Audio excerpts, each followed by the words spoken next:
तो आज एक काबिल इंसान को इंटरव्यू करेंगे हम। Put your hands together for Rabab Hashim.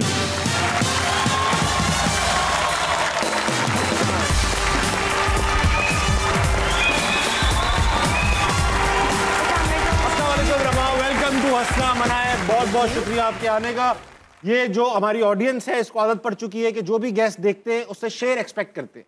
शेर सुनाइए।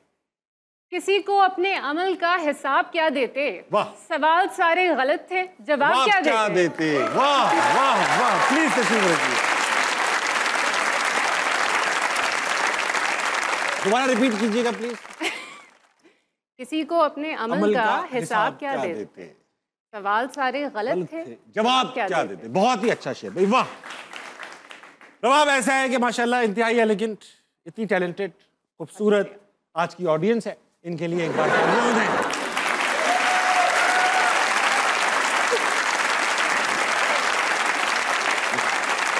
भाई वाकई में बहुत टैलेंटेड, इंतहाई अच्छी, आर्टिकुलेट नहीं इंतहाई अच्छी और आर्टिकुलेट और इंतहाई कॉन्फिडेंट वेट करूंगी इंसान के सामने बैठी है। कैसा लग रहा है आपको? बहुत अच्छा।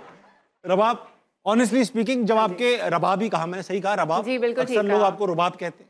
हाँ जी, ऑलमोस्ट आधी जिंदगी तो लोग रुबाब ही कहते रहे हैं और मैं करेक्ट करती रहती हूँ, फिर क्रेडिट्स में देखती हूँ तो उसमें भी नाम गलत होता है मेरा। रबाब और रुबाब में फर्क क्या है ये बता दें। So Rubab means pride. अच्छा, pride. Rabab is a musical instrument. तो आप म्यूजिकल इंस्ट्रूमेंट? मैं म्यूजिकल इंस्ट्रूमेंट हूँ। Very nice.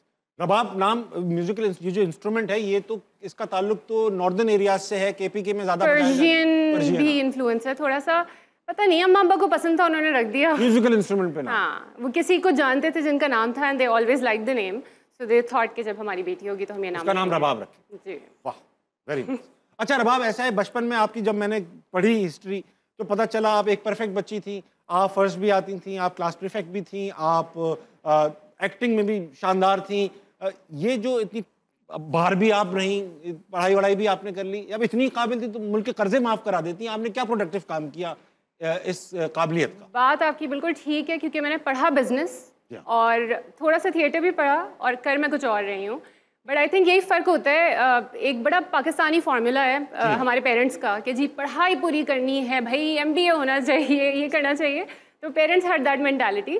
I was good at it also, लेकिन आई थिंक पैशन इस साइड पे था हमेशा से, कैमरा के सामने होने का, बोलने का, एक्टिंग का, होस्टिंग का। तो बहुत यंग एज में ही आई स्टार्टेड वर्किंग एंड उसके बाद पढ़ाई साथ में चलती रही, बिकॉज कंडीशन थी पेरेंट्स की कि भाई फर्स्ट आना है और क्लास में टॉप करना है, but my heart was here कि मुझे ये करना है। भाई अच्छा, बहुत सारे बच्चे भी बैठे हैं यहाँ पर, इन सब के लिए सवाल पूछना चाहता हूँ कि मैंने अक्सर देखा है कि एक ही घर में बहुत काबिल बच्चे भी निकलते हैं और एक उन्हीं पेरेंट्स के बच्चे कुछ एक नाकाम भी होते हैं, नाकाम क्या कहूँगे, उतने काबिल नहीं होते। तो आपको लगता है कि आपकी जो इतनी काबिलियत है और आप इतनी जो स्मार्ट हैं, इसमें आपके अम्मी अब्बू का हाथ है या आप बस खुद से बाय डिफॉल्ट सही थी?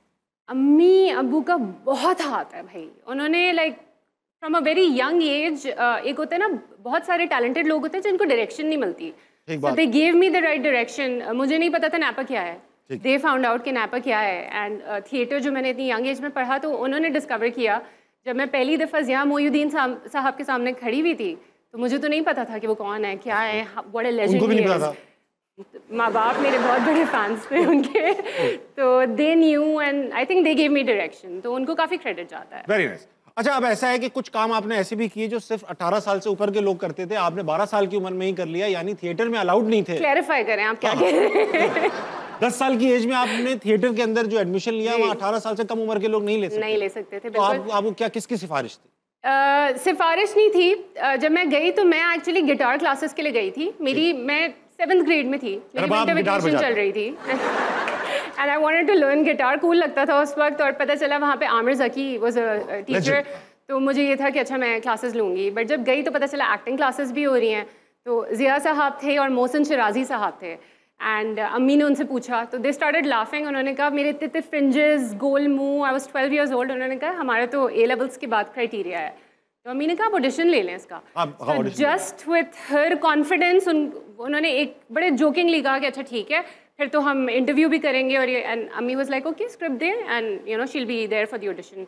और फिर जाके ऑडिशन दिया तो वो अनारकली का, मुगल आजम का एक मोनोलॉग था। मुश्किल होगी उर्दू, मैंने कभी देखी भी नहीं थी और बहुत मुश्किल उर्दू थी। सो वो कोई कॉन्टेक्स्ट नहीं था उसका, तो अम्मी ने वो VCR कैसेट्स होती थी तो वो लेके और वो दिखाई मुझे और मैंने कहा ये क्या है, और फिर she was like I will direct this for you. तो उसकी पूरी ब्लॉकिंग श्लॉकिंग घर में की और फुल मुश्किल उर्दू के साथ, और कहाँ कहाँ इन्होंने मुझे प्रैक्टिस करवाया। मतलब वो वाला माहौल था कि कोई दोस्त भी आ जाते थे डिनर पे करके दिखाओ मोनोलॉग, प्रैक्टिस करो। क्या डायलॉग याद है 2-4 अनारकली के? आप अनारकली बनी थी? नहीं, मैं अनारकली की बहन का कैरेक्टर था और वो गालियाँ दे रही थी शहजादा सलीम को। तो हाँ, मैं शहजादा सलीम नहीं हूँ। लेट्स से वो हैं, वो जो ग्रीन स्वेटर। देखिए आप बनना भी नहीं चाहेंगे क्योंकि पहला स्टार्ट ही उसका ये था, तैमूर की नामुराद औलाद, फूल को खा जाने वाले कीड़े, ये उसका स्टार्ट था। तैमूर की उल्टा हो गया, मेरे बेटे का नाम तैमूर है, उनकी औलाद हो गया। वाह, ठीक है, तैमूर की नामुराद।